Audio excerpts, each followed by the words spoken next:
Corona virus के चलते दुनिया भर के कई देश इस समय लॉकडाउन से जूझने को मजबूर हैं। देशबंदी ने अर्थव्यवस्था और उद्योगों पर बहुत बुरा असर डाला है, जिसके चलते भारत में कई लोगों की नौकरियों पर खतरा मंडराने लगा है। लॉकडाउन से ऑनलाइन फूड सर्विस की डिमांड में भारी गिरावट दर्ज की गई, जिसके चलते कई कंपनियों को काफी नुकसान झेलना पड़ रहा है। घाटे के चलते स्विगी जैसी कंपनियों ने कर्मचारियों की छटनी करने का मन बना लिया है।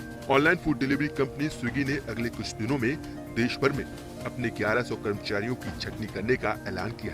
इससे पहले इसकी कॉम्पिटिटर कंपनी जोमेटो अपने 13% कर्मचारियों की छटनी की घोषणा कर चुकी है।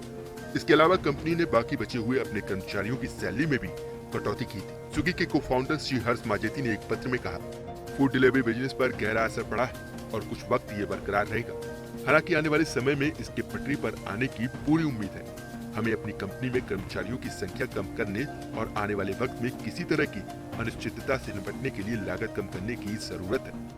लॉकडाउन की वजह से होटल और रेस्टोरेंट इंडस्ट्री को ऐसा झटका लगा है कि उसे उबरने में कई साल लग जाएंगे, जिसका सीधा असर ऑनलाइन फूड डिलीवरी कंपनियों पर भी देखा जाएगा। रिपोर्ट के मुताबिक लॉकडाउन के चलते स्विगी की डिमांड में 60% की गिरावट आई है, जिसके चलते कंपनी ये फैसला लेने को मजबूर हुई। माजेती ने कहा कि सबसे ज्यादा असर कंपनी के क्लाउड किचन बिजनेस पर पड़ेगा।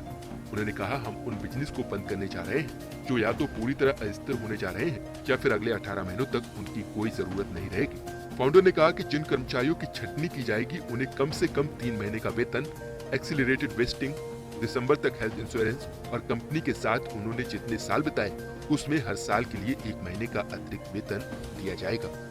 NRAI के अनुमान के मुताबिक जोमेटो स्विगी जैसे डिलीवरी चेन का कारोबार घटकर 90% पर आ गया है। अनुमान है कि कोरोना की वजह से उसके 5 लाख सदस्यों को साल 2020 में 80,000 करोड़ रुपए का नुकसान हो सकता है। लॉकडाउन 4.0 से पहले सरकार की तरफ से आए 20 लाख करोड़ के भारी भरकम आर्थिक पैकेज में भी रेस्टोरेंट और फूड डिलीवरी कंपनी के लिए कोई भी राहत पैकेज का ऐलान नहीं हुआ, जिससे इस इंडस्ट्री को पटरी पर आने में सालों तक इंतजार करना पड़ सकता है।